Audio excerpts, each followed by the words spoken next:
Hello viewers, welcome to my YouTube channel. Get ready for heart-touching stories. Don't forget to subscribe and let's begin. My name is Gerald Whitmore. I'm 63 years old, a retired civil engineer, and until about 14 months ago, I considered myself a patient man, a forgiving man, the kind of father who never made his son choose, never inserted himself where he wasn't welcome, and swallowed more than his fair share of bitter pills in the name of keeping the peace. That all changed on a Tuesday afternoon in March when I discovered that my daughter-in-law Candace had cost me $3,400, not through carelessness, not through a misunderstanding, but through a deliberate, calculated lie. And then I did something about it. The background: my son, Derek, is 34. He married Candace 6 years ago in a ceremony that I paid for nearly $18,000, a number I mention not to hold over anyone's head, but because it establishes a pattern that took me far too long to recognize. I liked Candace well enough in the beginning. She was sharp, funny, and clearly devoted to Derek. But somewhere in the second year of their marriage, a shift happened. She began managing Derek the way a PR firm manages a difficult client, controlling the narrative, shaping what he told me, deciding what I was and wasn't allowed to know about their lives. It was subtle at first. Derek would cancel plans with me at the last minute. Holidays got complicated. Phone calls became shorter. I blamed the busyness of young married life. I blamed myself, wondered if I was being too intrusive, too old-fashioned, too much. I gave them space. I bit my tongue. I wrote checks when they needed help and asked for nothing in return. And then came the incident with the contractor. The lie that cost me $3,400 January of last year. Derek called me sounding stressed. They were having work done on their house, a bathroom renovation, and the contractor they'd hired had walked off the job halfway through, leaving the bathroom gutted and unusable. They'd paid him a deposit of $3,400, and now the man had gone silent.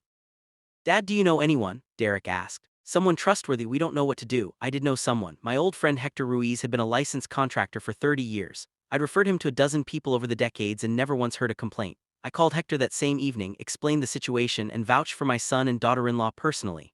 Hector agreed to take the job at a discounted rate as a favor to me.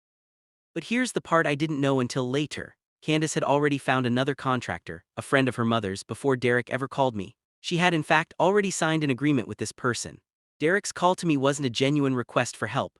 It was Candace's idea of a way to get me to cover their losses from the first contractor by making me feel responsible for solving their problem. The plan, as I pieced it together later, was this. I would connect them with someone they would politely decline, but in the process I would feel so guilty about their situation that I'd offer to make up the $3,400 deposit they'd lost.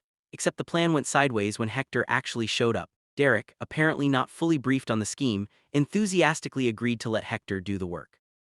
Candace had to scramble to cancel the arrangement she'd already made with her mother's friend, which created a minor family drama on her side.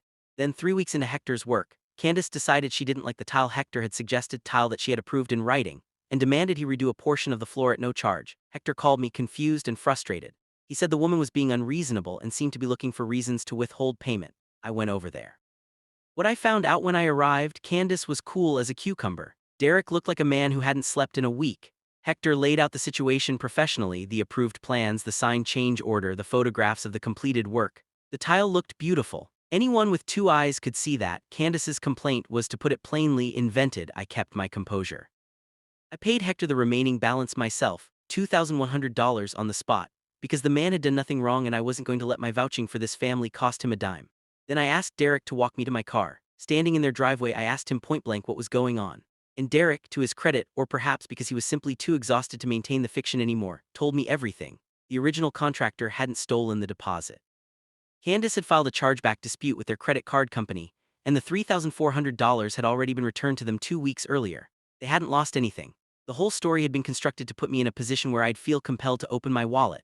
And there had been other times, Derek admitted, his voice barely above a whisper. Birthday money I'd sent that went toward Candace's credit card rather than the trip they'd told me it was for. A medical bill they'd asked me to help with that turned out to be a personal loan they were repaying. Small things, 100 here, 300 there. I asked Derek how much it totaled up to. Roughly, he thought about it. Said he didn't want to know. I drove home and I made a list. I know how to document things. I spent 4 decades drawing up specifications and keeping records.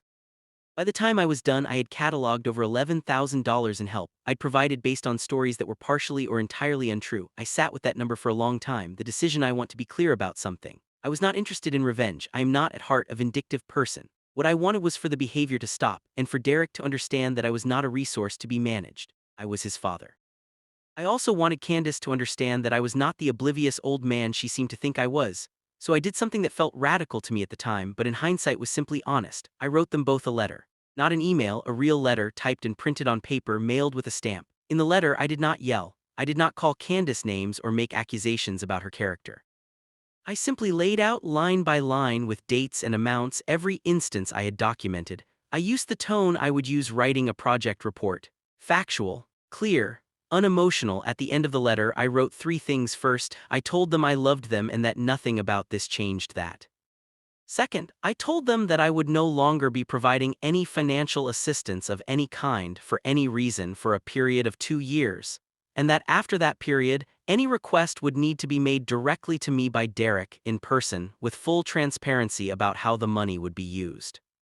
Third, I told them that I had revised my estate planning documents, which was true, and that the revisions reflected my current relationship with them, and that rebuilding trust was entirely possible but entirely their responsibility to initiate. Then I did the hardest part. I mailed the letter and I did not call. I did not follow up. I did not soften it with a text message saying I hope you're not too upset. I sent it and I let it land. The fallout. Candace called me 4 days later. I let it go to voicemail. Her message was not an apology. It was a negotiation explaining that things had been taken out of context, that she and Derek had been going through a hard time financially, that she hoped I wasn't going to blow up the family over a misunderstanding. I did not call back. Derek called 2 days after that. He was crying. That was hard. That was the hardest moment in this entire ordeal, sitting in my kitchen listening to my son cry on my voicemail. But I also noticed that his message, like Candace's, did not contain the word sorry. It contained a lot of explanations, a lot of context. A lot of it was about how the letter had upset Candace, how she felt attacked, how she was talking about putting distance between them and me. I texted Derek 2 sentences: I love you, I'm here when you're ready to talk honestly, and then I waited. The lesson takes hold. 11 weeks passed. 11 weeks where I did not hear from either of them, and where I went about my life. I took a solo fishing trip to Montana. I had dinner with friends. I refinished the hardwood floors in my hallway. I was sad sometimes. I won't pretend otherwise, but I was not anxious. I had said true things in a respectful way and I had nothing to be ashamed of. Then one Sunday morning, Derek showed up at my door alone. He sat at my kitchen table and he talked for a long time. He talked about the early years of their marriage, the financial stress, the way Candace's anxiety about money had curdled into something he didn't have a word for. He talked about how he had gone along with things because she was his wife and he thought he owed her his loyalty, and how he was only now understanding that loyalty and complicity weren't the same thing. He apologized. A real apology, not an explanation, not a negotiation. He said I was wrong. I should have told you the truth. I should have protected you from this instead of participating in it. I accepted it. We sat there for another hour just talking, the way we used to talk when he was young before all the noise. He told me he and Candace were going to marriage counseling. That was her idea, he said, which surprised me. Maybe I had misjudged some piece of her, or maybe the letter had genuinely rattled something loose. Either way, I was glad. Where things stand now, that was 8 months ago.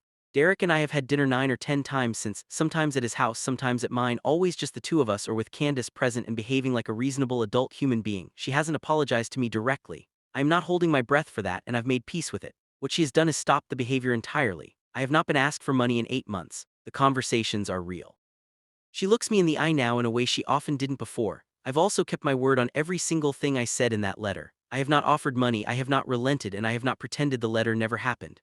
When it's come up, I've acknowledged it calmly. It happened, I meant it, I still mean it. The 2-year window is not about punishment, it's about giving a new pattern enough time to become the real pattern. What I want you to take from this: I'm not sharing this story to cast my daughter-in-law as a villain or to paint myself as a hero. The truth is messier than that.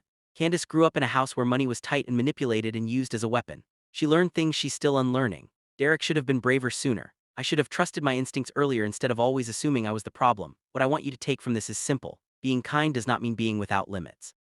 Loving your family does not mean funding deception. Keeping the peace is not the same as maintaining a relationship. The lesson I gave my son and daughter-in-law was not the 2-year moratorium on financial help, and it wasn't the itemized letter. The lesson, the one I hope sticks, was this: I am a person, not a resource, not a soft touch, not a problem to be managed. I am a person who loves them, who will not be lied to, and who thinks enough of the relationship to demand that it be real. That's it. That's the whole lesson. It's 63 years old, and it took me a letter and a stamp to say it out loud, but I said it. And the world didn't end. If anything, it got a little clearer. Gerald Whitmore.